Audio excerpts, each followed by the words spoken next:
शिक्षा और संस्कृति की आवाज जानी पहचानी उत्तराखंड मुक्त विश्वविद्यालय आपके लिए लेकर आया है 91.2 एफएम पर बदलते शहर की धड़कन हेलो हल्द्वानी। दोस्तों, हेलो हल्द्वानी एक सामुदायिक रेडियो है और इसे 91.2 मेगाहर्ट्ज की फ्रीक्वेंसी पर आप तक उत्तराखंड मुक्त विश्वविद्यालय लेकर आता है। इस रेडियो पर हम समुदाय समाज के लिए कई तरह के कार्यक्रम लेकर आते हैं, तो वहीं विश्वविद्यालय से जुड़े हुए शिक्षार्थियों के लिए भी कई तरह के कार्यक्रम लेकर आते हैं।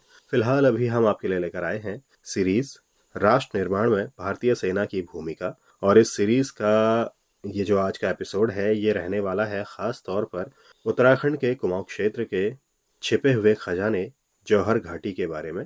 तो आज हम जौहर घाटी के बारे में यहाँ पर बात करेंगे कि यहाँ की जो खूबसूरती है वो किस तरीके की है और यहाँ का जो ऐतिहासिक महत्व है वो क्या रहा है। तो इस बारे में आज हमसे बात करने के लिए हमारे स्टूडियो में मौजूद हैं कैप्टन कपिल सिंह सेठी।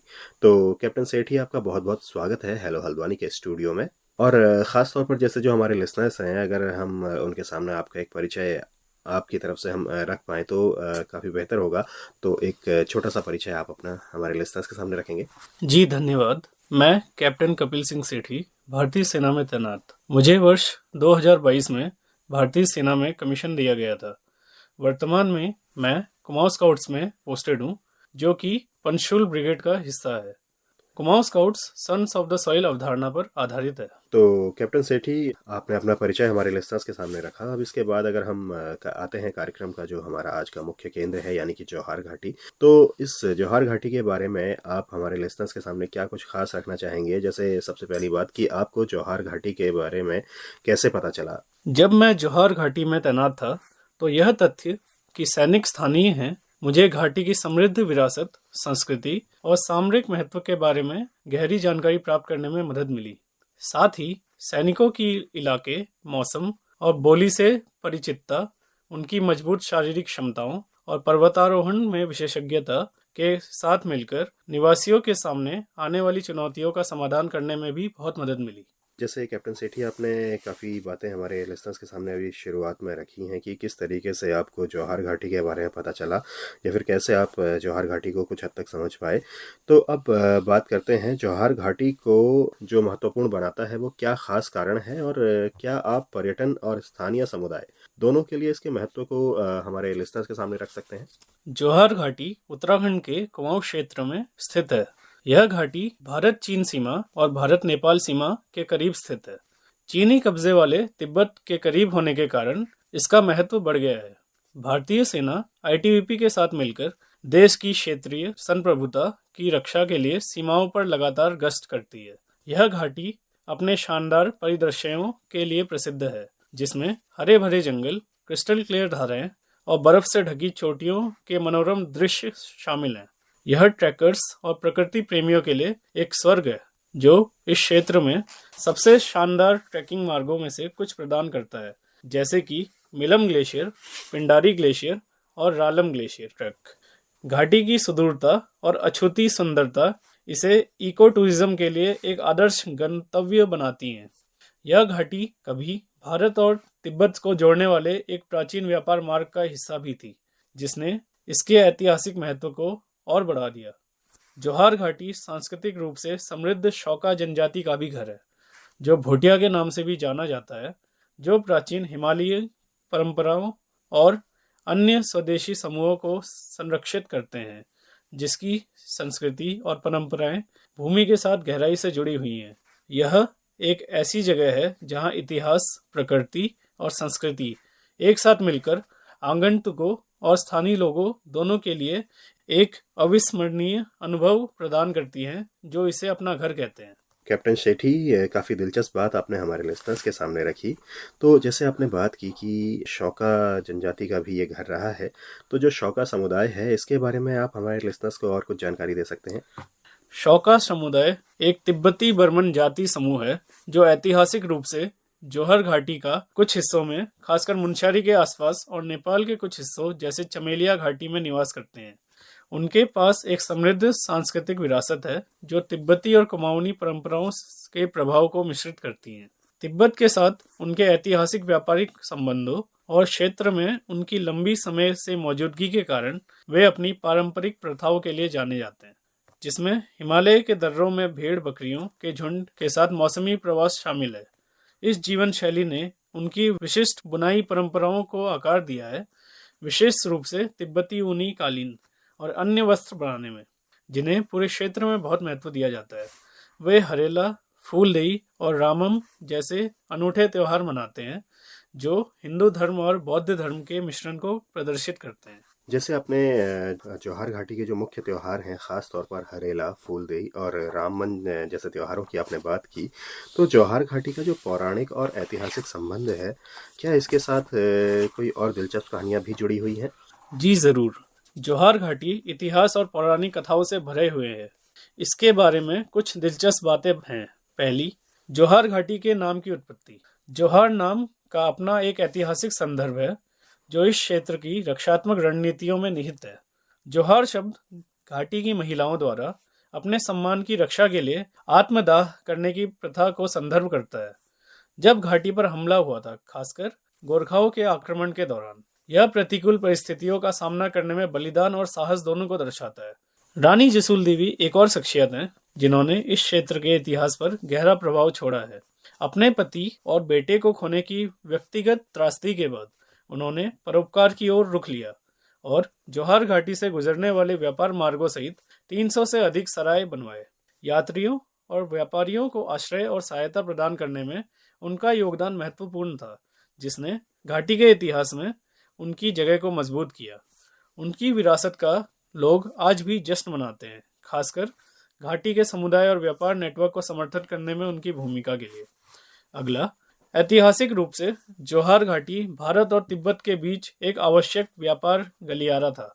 व्यापारी मुख्य रूप से शौका समुदाय से तिब्बत से नमक, ऊन, सोने की धूल और बोरेक्स जैसे सामानों का आदान प्रदान करने के लिए इस मार्ग का उपयोग करते थे। मैदानी इलाकों में रेशम, मसाले और गुड़ जैसे उत्पादों के लिए इस व्यापार ने स्थानीय अर्थव्यवस्था और संस्कृति को आकार देने में महत्वपूर्ण भूमिका निभाई। व्यापार मार्गों ने दोनों क्षेत्रों के बीच धार्मिक और सांस्कृतिक प्रभावों की आवाजाही भी देखी। उदाहरण के लिए, तिब्बती बौद्ध धर्म ने घाटी को गहराई से प्रभावित किया और कई बौद्ध मठ और अनुष्ठान आज भी घाटी के सांस्कृतिक ताने बाने का हिस्सा हैं। इस क्षेत्र में स्थित मिलम ग्लेशियर न केवल एक आश्चर्यजनक प्राकृतिक चमत्कार है, बल्कि सांस्कृतिक और ऐतिहासिक महत्व से भी भरा हुआ है। ग्लेशियर स्वयं गौरीगंगा नदी के स्रोत के रूप में कार्य करता है और त्रिशूल, नंदा देवी और पंचाचूली जैसी लुभावनी चोटियों से घिरा हुआ है। पौराणिक रूप से मिलम ग्लेशियर इस क्षेत्र की आध्यात्मिक विद्या का हिस्सा है। स्थानीय लोग ग्लेशियर के पास एक पवित्र स्थल सूरज कुंड के बारे में बात करते हैं, जिसे एक स्वर्गीय स्थान माना जाता है, जहां केवल वे ही पहुंच सकते हैं जो परलोक में चले गए हैं। ग्लेशियर के प्राचीन परिवेश को ऐसी जगहों के रूप में भी देखा जाता है जहां आत्माएं और राक्षस निवास करते हैं, जो क्षेत्र के चारों ओर एक रहस्यमय आभा पैदा करते हैं। आखिरी, जौहर घाटी पर स्थित नंदा देवी शिखर न केवल एक प्राकृतिक चमत्कार है, बल्कि लोगों के लिए एक आध्यात्मिक प्रतीक भी है। स्थानीय किंवदंती के अनुसार नंदा देवी को शक्तिशाली पर्वत, हिमालय और उनकी पत्नी मेना की बेटी माना जाता है और वह घाटी के निवासियों की सुरक्षा और समृद्धि का प्रतीक है। नंदा देवी राज जात यात्रा एक प्रमुख तीर्थ यात्रा है जो हर 12 साल में होती है। घाटी के आध्यात्मिक और सांस्कृतिक जीवन का केंद्र है। जौहर घाटी के तीर्थ यात्री नंदा देवी की पौराणिक यात्रा को मार्ग के अनुसरण करते हुए सैकड़ों किलोमीटर पैदल चलते हैं, ताकि समृद्धि और स्वास्थ्य के लिए आशीर्वाद प्राप्त कर सके। यह पौराणिक संबंध देवी के प्रति लोगों की श्रद्धा को दर्शाता है, जिनके बारे में उनका मानना है कि वे उन पर नजर रखती हैं। कैप्टन सेठी, आपने काफ़ी हद तक जो हमारे लिसनर्स हैं उनके सामने ये क्लियर कर दिया कि किस तरीके से जो जौहर घाटी है उसका पौराणिक और ऐतिहासिक महत्व रहा है। तो चलिए अब बात करते हैं जौहर घाटी में जो पर्यटन है इसके बारे में। तो इसे देखने के लिए क्या ज़रूरी है?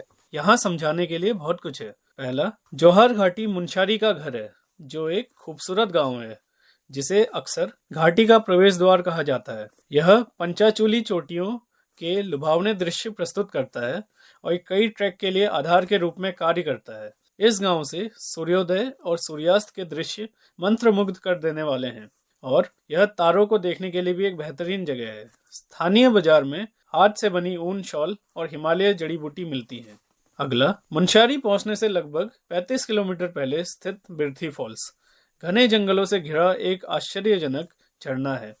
यह प्रकृति प्रेमियों और फोटोग्राफरों के लिए एक आदर्श स्थान है। आगंतुक झरने के आधार तक एक छोटे से ट्रैक का आनंद ले सकते हैं और झरने के पानी की ठंडी धुंध को महसूस कर सकते हैं।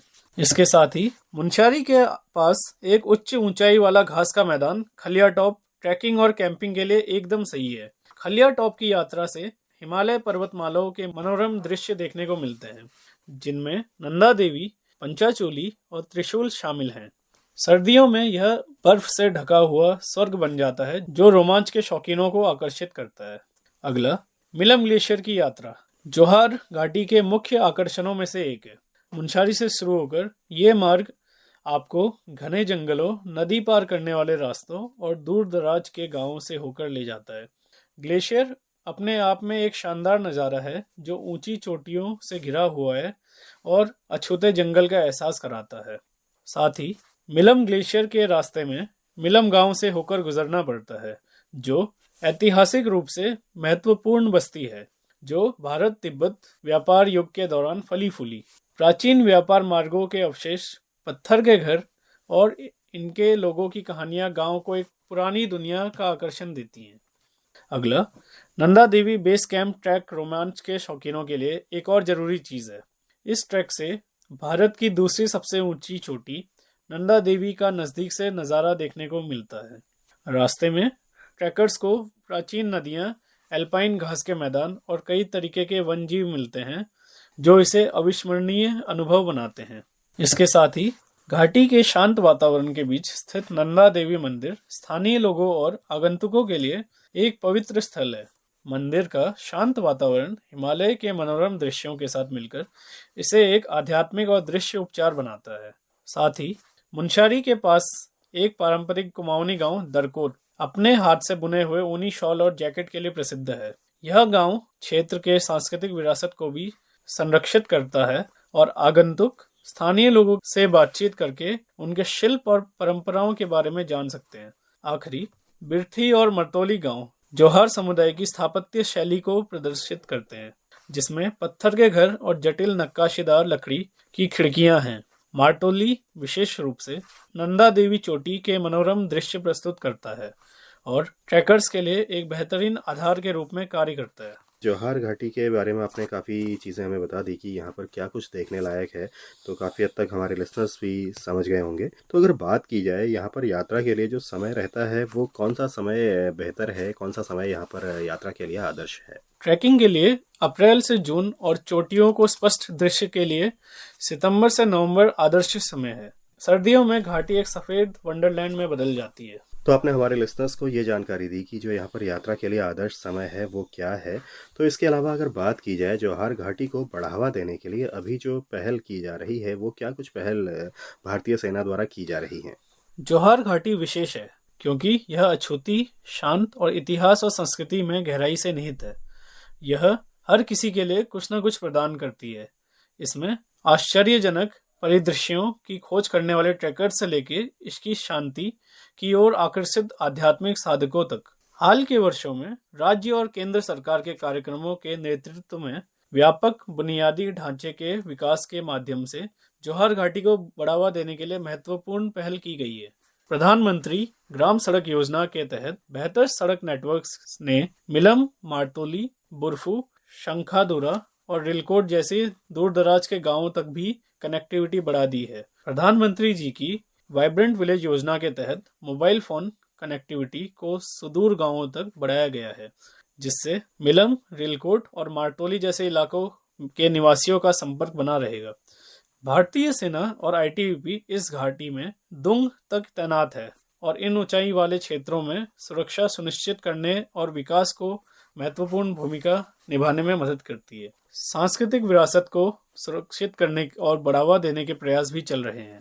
हरेला और नंदा देवी महोत्सव जैसे त्योहारों को सरकार का अधिक समर्थन मिल रहा है, जिससे घाटी की जीवंत परंपराएं, संगीत और नृत्य व्यापक दर्शकों के सामने आ रहे हैं। भारतीय सेना ने मिलम में चिकित्सा शिविर और सोलर स्ट्रीट लाइटों की स्थापना सहित दूरदराज के क्षेत्रों में शिक्षा, स्वास्थ्य सेवा और बुनियादी ढांचे के विकास पर ध्यान केंद्रित करते हुए कई शिविर आयोजित किए हैं। उत्तराखंड के पर्यटन अभियानों में मिलम ग्लेशियर और नंदा देवी बेस कैंप के लिए ट्रैकिंग मार्गों के साथ एडवेंचर ट्रिप्स को सक्रिय रूप से प्रोत्साहित किया जा रहा है। पर्यटक गतिविधियों में विविधता लाने के लिए स्कीइंग जैसे शीतकालीन खेलों की शुरुआत की गई है। सामूहिक रूप से यह प्रयास जोहार घाटी को एक प्रमुख गंतव्य में बदल रहा है, साथ ही इसके प्राचीन पर्यावरण और समृद्ध सांस्कृतिक परंपराओं की रक्षा भी कर रहे हैं। जौहर घाटी के बारे में ऐसी समृद्ध जानकारी आपने हमारे लिसनर से साझा की कैप्टन शेठी।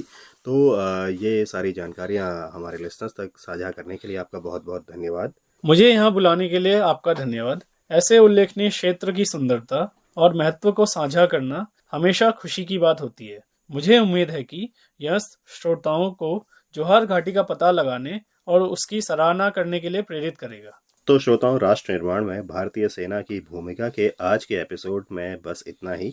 तो आज के इस एपिसोड में हमसे और हमारे लिसनर्स से जानकारी साझा करने के लिए कैप्टन शेठी का बहुत बहुत धन्यवाद। तो जौहर घाटी की यात्रा करने के लिए दोस्तों आप भी कुछ समय निकालें और इसके जादू का प्रत्यक्ष अनुभव करें। और अगली बार तक आप जिज्ञासु बने रहें और अपनी जड़ों से जुड़े रहें।